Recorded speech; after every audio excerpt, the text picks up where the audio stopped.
my name is Jobby, and is this a motherfucker? Yes, good job, everybody. JoJo's Bizarre Adventure is an anime/manga franchise with an insanely huge, borderline cancerous fanbase. And if you've been subscribed to my channel for a while, you could say this next part along with me.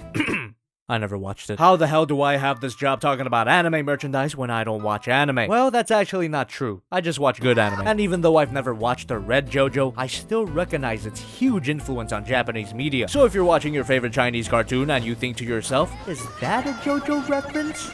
Kill yourself. You might be right. The painting and the sculpting on this figure is amazing. Jotaro Kujo here is part of a line of figures called the Super Action Statues. And that's exactly how the intricate painting and sculpting work comes across as a very detailed statue. I'd even go so far as to say that some of the parts here are almost Renaissance quality. I mean, look at his chest. Not only does the shading add a lot of depth, but the highlights in the paint give that illusion that his rippling muscles are bursting out of his shirt. Isn't this character supposed to be like 12? And I gotta say, this guy has a pretty cool design. It's a bit flamboyant, but that just seems to be the aesthetic of the JoJo franchise. Jotaro here looks the most normal, but it does get a little less normal when you get to the head. No, not only because he looks like a metrosexual Kenshiro, it's because of this thing. Wow. I'm sure that everybody and their ugly dog noticed this hair hat fusion, but as an outsider of the JoJo fandom, there's really no other way to describe this. It's bizarre. The hair looks very good, but the head might be too tiny for my taste. That's especially noticeable when you lift his head up. Wow, that joint sucks. But if you so choose, you can remove his head, which is kind of tough, and his hair poked me a little bit. Ah, shit. And you could replace it with this head. It takes a bit of doing to get it in there. Awesomely sculpted smirking face, but it still sits awkwardly on the neck. He's also got a bunch of other accessories. Out of the box is kind of tough to get his hands off, but there you go. In addition to his fists, you get a pair of chopping hands, open hands, pointing hands, and a pair of pinching hands. What's he got these for? Well, simply put any of his hands up to his head, and you could recreate Jotaro's iconic hat-tipping pose, also known as the yare. I may not have watched the show, but I do know the memes. I also have a crippling addiction to the internet, please help. Now, it is possible to get the figure standing on his own, but the feet are usually too tiny to... that's why this figure comes with a stand. Is that a JoJo reference? No, it's an actual stand, you fuck! The base of the stand even has the JoJo logo molded into it. Very nice touch. And of course, the stand makes posing the figure that much easier. Wait, you said pose. You mean like JoJo pose? I can look up that far and look down that far. Maybe a little more down than necessary. Chain just dangles around. Shoulder joint's just a bit too tight, but if you rub it furiously enough to generate heat, you can eventually...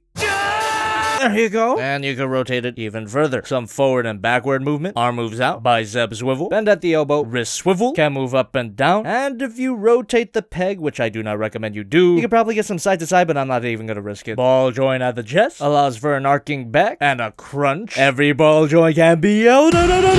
Swivel at the waist. Hinge joint here. Gives you a better look at his belt. And the hips are a bit strange. There's a hinge joint that allows the figure to kick forward, but not that far. And it can move back that far. But you can also rotate this hip joint, and instead of the leg moving forward, you get a beautiful spread. Thigh swivel, which allows you to get a higher kick if you don't mind the leg being sideways. Double bend at the knee, up and down at the ankle, a pivot, and a toe bend. And the stand has a hinge joint, hinge joint, hinge joint. Posability on this guy is pretty good, but I'm not a fan of this hip design. I think a normal ball joint would have been better. But even with that little issue, the joints in all those alternate hands allows you to recreate some of the more famous Jotaro poses. But there's a special pose that requires a few special parts. First of all, you gotta switch his hands out for these stumps, and that's just a bit terrifying. Next, you're gonna remove the top of his thigh and replace it with these special jean parts. Now, the pockets on his pants are a little deep enough to you to shove his stumps in there. This is a very clever feature. As for the size of this guy, he's pretty standard. Here's Figma Madoc Academy, SH Monster Arts Godzilla, Masterpiece Optimus Prime, and because I don't have another JoJo related figure, the MakeToys Meteor, a third-party Starscream. That was actually a JoJo reference. Kind of.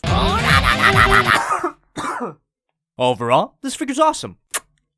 I would definitely recommend you pick this up if you're a JoJo fan. I'm sure you guys can't have too much JoJo merch. Might as well add this guy to your pile of trash. He's a bit pricey for the size though, not gonna lie. And I gotta give a big shout out to Kevin and Rebecca. Thank you guys so much for sending me this figure. And if any of you guys want me to talk about a franchise I've never heard about, go ahead and send your figures to P.O. Box 329, Norwalk, California 90651. And you particularly rabid JoJo fans would be glad to know that I'm actually interested in watching JoJo. I just don't really know where to start, so leave it down in the comments below and I'll watch it in 4 years. The list of shows that I have to watch is almost as long as the list of things you've sent me this month. I'll see you next time.